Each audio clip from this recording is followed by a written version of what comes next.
Elon, what kind of crazy dream would persuade you to think of trying to take on the auto industry and build an all-electric car? Well, it goes back to when I was in university. I thought about what are the problems that are most likely to affect the future of the world, or future of humanity. I think it's extremely important that we have sustainable transport and sustainable energy production. That sort of overall sustainable energy problem is the biggest problem that we have to solve this century. Independent of environmental concerns, in fact, even if producing CO2 is good for the environment, given that we're going to run out of hydrocarbons, we need to find some sustainable means of operating. But most of American electricity comes from burning fossil fuels. How can an electric car that plugs into that electricity help? Right.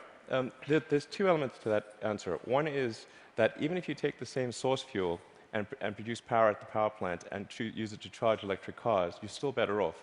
So if you take, say, natural gas, which seems the most prevalent hydrocarbon source fuel, if you burn that in a modern General Electric natural gas turbine, you'll get about 60% efficiency. If you put that same fuel in an internal combustion engine car, you get about 20% efficiency. And the reason is, in the stationary power plant, you can afford to have something that weighs a lot more, is voluminous, and you can take the waste heat and run a steam turbine to generate a secondary power source. So, in effect, even if you take in transmission losses into account and everything, even using the same source fuel, you're at least twice as better off charging an electric car than burning it at the power plant. That scale delivers efficiency. Yes, it does. And then the other point is we have to have sustainable means of power generation anyway, electricity generation. So given that we have to solve sustainable electricity generation, then it makes sense for us to have electric cars as the mode of transport. So we've got some video here of the Tesla being assembled, which if you could play that first video. So what is innovative about this process in this vehicle? Sure. So in order to accelerate the advent of electric transport, and I should say that I think actually all modes of transport will become fully electric, with the ironic exception of rockets. There's just no way around Newton's third law. The question is, how do you accelerate the advent of electric transport? And in order to do that for cars, you have to come up with a really energy-efficient car. So that means making it incredibly light. And so what you're seeing here is the only all-aluminum body and chassis car made in North America. In fact, we applied a lot of rocket design techniques to make the car light despite having a very large battery pack. And then it also has the lowest drag coefficient of any car of its size. So as a result, the energy usage is very low, and it has the most advanced battery pack, and that's what gives it the range that's competitive. So you can actually have on the order of a 250-mile range. I mean, those battery packs are incredibly heavy, but you think the math can still work out intelligently by combining light body, heavy battery, you can still gain spectacular efficiency. Exactly. The rest of the car has to be very light to offset the mass of the pack, and then you have to have a low drag coefficient so that you have good highway range. In fact, customers of the Model S are sort of competing with each other to try to get the highest possible range. I think somebody recently got 420 miles out of a single charge. Bruno Bowden, who's here, did that, broke the world record, 425. That was the good news. The bad news was that to do it, he had to drive at 18 miles an hour constant speed and got pulled over by the cops for going too slow. Yeah. I mean, you can certainly drive, if you drive at sort of 65 miles an hour under normal conditions, 250 miles is a reasonable number. Let's show that second video showing the Tesla in action on ice. Not at all a dig at the New York Times, this, by the way. What is the most surprising thing about the experience of driving the car? In creating an electric car, the responsiveness of the car is really incredible. So we want to really have people feel as though they've almost got a mind meld with the car. So you just feel like you and the car are kind of one. And as you corner and accelerate, it just happens, like the car has ESP. You can do that with an electric car because of its responsiveness. You can't do that with a gasoline car. I think that's really a profound difference, and people only experience that when they have a test drive. I mean, this is a beautiful but expensive car. Is there a roadmap where this becomes a mass-market vehicle? Yeah, the goal of Tesla has always been to have a sort of a three-step process where version 1 was an expensive car in low volume, version 2 is sort of medium price and medium volume, and then version 3 would be low price, high volume. So we're at step 2 at this point. So we had a $100,000 sports car, which was the Roadster. Then we've got the Model S, which starts at around $50,000. And our third generation car, which will hopefully be out in about 3 or 4 years, will be a $30,000 car. But whenever you've got really new technology, it generally takes about 3 major versions in order to make it a compelling mass market product. And so I think we're making progress in that direction, and I feel confident that we'll get there. I mean, right now, if you've got a short commute, you drive, you can get back, you can charge at home. There isn't a huge nationwide network of charging stations now that are fast. Do you see that coming, really, truly, or just on a few key routes? There actually are far more charging stations than people realize. And at Tesla, we developed something called the supercharging technology. So, and we're offering that if you buy a Model S for free, forever. And so this is something that maybe a lot of people don't realize. We actually have California and Nevada covered. We've got the eastern seaboard from Boston to DC covered. By the end of this year, you'll be able to drive from LA to New York. You're just using a supercharger network, which charges at 5 times the rate of anything else. And the key thing is to have a ratio of drive to stop, to a stop time of about 6 or 7. So if you drive for 3 hours, you want to stop for 20 or 30 minutes, because that's normally what people will stop for. So if you start a trip at 9 a.m., by noon, you want to stop to have a bite to eat, hit the restroom, coffee, and keep going. So your proposition to consumers is, for the full charge, it can take an hour. So it's common. Don't expect to be out of here in 10 minutes. Wait for an hour. But the good news is you're helping save the planet. And by the way, the electricity is free. No, you don't pay anything. Actually, what we're expecting is for people to stop for about 20 to 30 minutes, not for an hour. It's actually better to drive for about maybe 160, 170 miles, and then stop for half an hour, and then keep going. That's the natural cadence of a trip. All right. So this is only one string to your energy bow. You've been working on this solar company, SolarCity. What's unusual about that? Well, as I mentioned earlier, we have to have sustainable electricity production as well as consumption. So I'm quite confident that the primary means of power generation will be solar. I mean, it's really indirect fusion is what it is. We've got this giant fusion generator in the sky called the sun. And we just need to tap a little bit of that energy for purposes of human civilization. Most people know but don't realize they know is that the world is almost entirely solar-powered already. If the sun wasn't there, we'd be a frozen ice ball at 3 degrees Kelvin. And the sun powers the entire system of precipitation. The whole ecosystem is solar-powered. But in a gallon of gasoline, you have effectively thousands of years of sun power compressed into a small space. So it's hard to make the numbers work right now on solar and to remotely compete with, for example, natural gas, fracked natural gas. How are you going to build a business here? Well, I'm confident that solar will beat everything, hands down, including natural gas. How? It must, actually. If it doesn't, we're in deep trouble. But you're not selling solar panels to consumers. What are you doing? No, we actually are. You can buy a solar system or you can lease a solar system. Most people choose to lease. And the thing about solar power is that it doesn't have any feedstock or operational costs. So once it's installed, it's just there. It works for decades. It'll work for probably a century.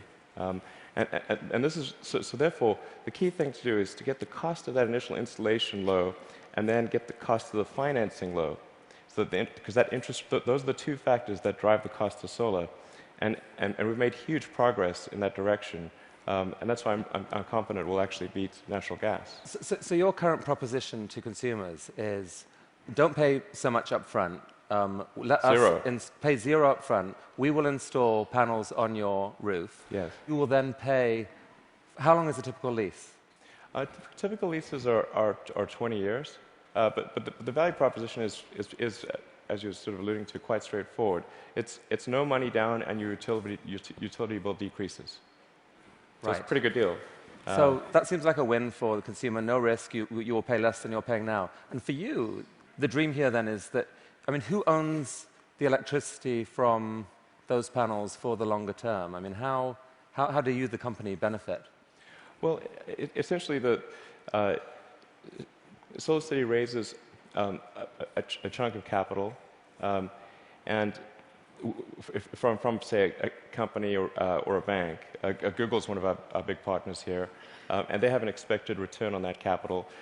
With that capital, SolarCity purchases and installs the panel on the roof, and then charges the homeowner or business owner a monthly lease payment, which is less than the utility bill. But you yourself get a sort of long-term commercial benefit from that power. You're kind of building a new type of distributed utility.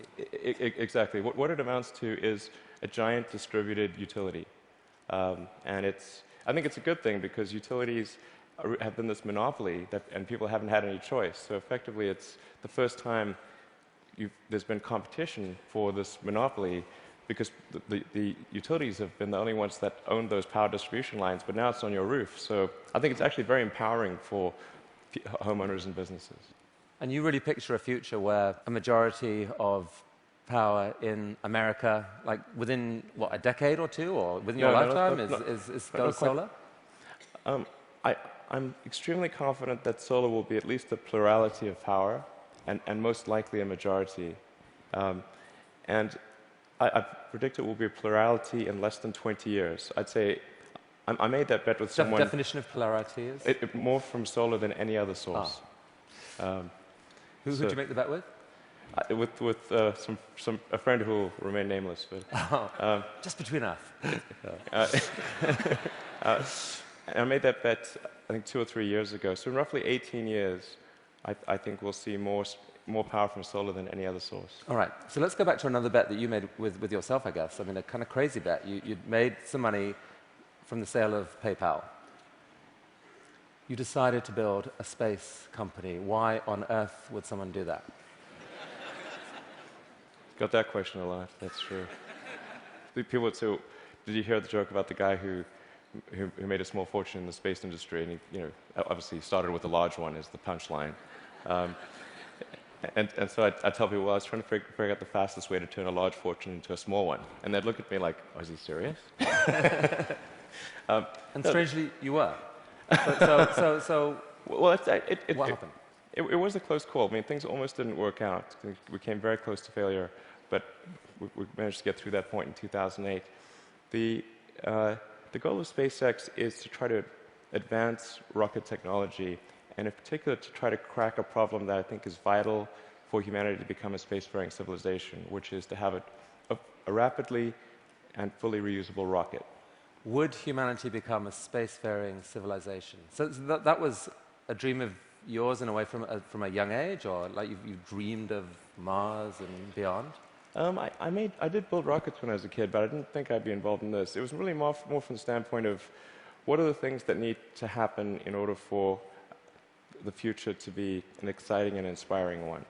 And I really think there's a fundamental difference if you sort of look into the future between a humanity that is a spacefaring civilization that's out there exploring the stars on multiple planets.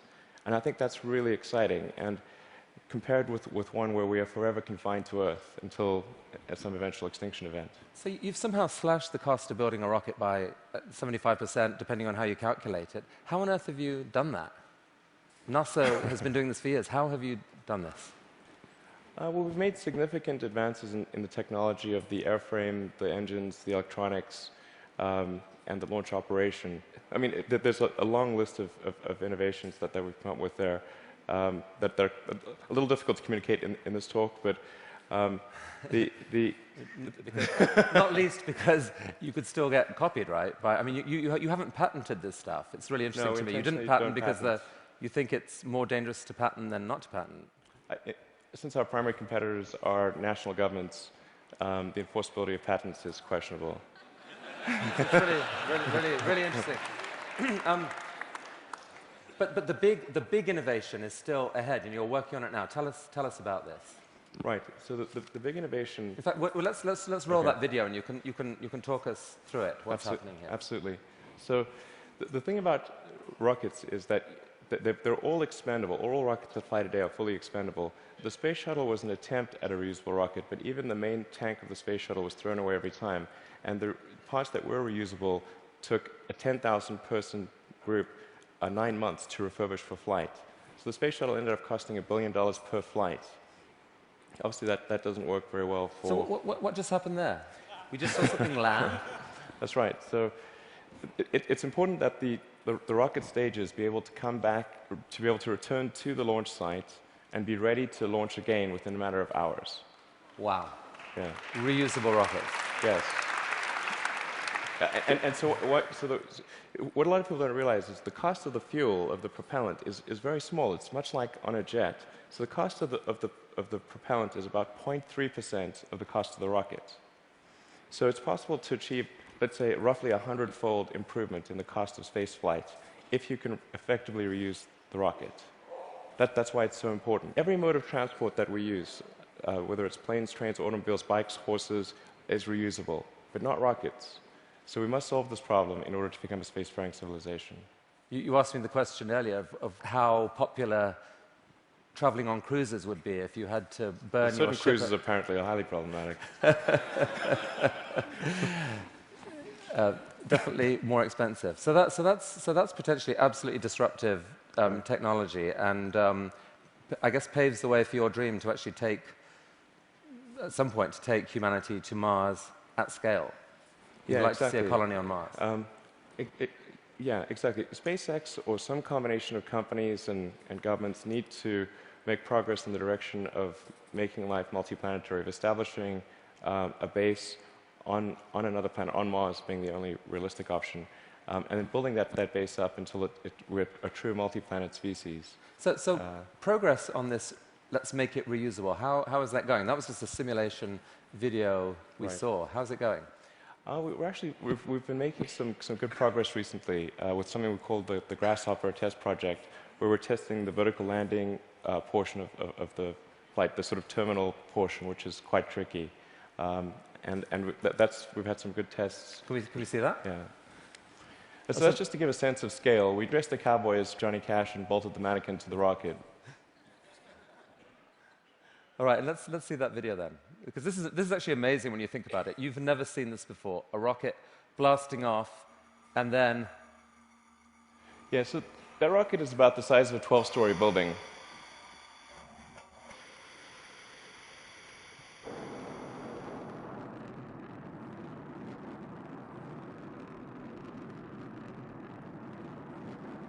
So now it's hovering at about 40 meters, and it's constantly adjusting the angle of the pitch and yaw of the main engine and maintaining roll with cold gas thrusters.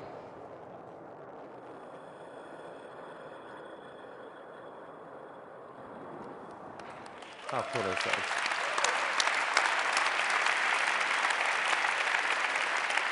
Elon, how have you done this? These projects are so... These PayPal, SolarCity, Tesla, SpaceX, they're so spectacularly different. They're such ambitious projects at scale. How on earth has one person been able to innovate in this way? What is it about you? I don't know, actually. I don't have a good answer for you. I work a lot. I mean, and a lot. Well, I have a theory. I have a theory. All right. My theory is that you have an ability to think at a system level of design that pull together design, technology, and business. So if TED was TBD, design, technology, business, into one package, synthesize it in a way that very few people can, and this is the critical thing, feel so damn confident in that click-together package that you take crazy risks. You bet your fortune on it, and you seem to have done that multiple times. I mean, almost no one can do that. Can we have some of that secret sauce? Can we put it into our education system? Can someone learn from you? It is truly amazing what you've done. Oh, thanks. Thank you. Well, I do think there's a good framework for thinking is physics. You know, the sort of first principles reasoning. I mean, generally, I think there are. What I mean by that is boil things down to their fundamental truths and reason up from there, as opposed to reasoning by analogy. Through most of our life, we get through life by reasoning by analogy, which essentially means kind of copying what other people do with slight variations. And you have to do that, otherwise, it's mentally, you wouldn't be able to get through the day. But when you want to do something new, you have to apply the physics approach. And physics has really sort of figured out how to discover new things that are counterintuitive, like quantum mechanics. It's really counterintuitive. So I think that's an important thing to do. And then also to really pay attention to negative feedback and solicit it, particularly from friends. This may sound like sort of simple advice, but hardly anyone does that, and it's incredibly helpful. Boys and girls watching, study physics. Learn from this man. Elon Musk, I wish we had all day, all right. But thank you so much for coming today. Thank you. That was awesome. It was really, really cool. Look at that. Just think about it. That was fantastic. Thank you so much.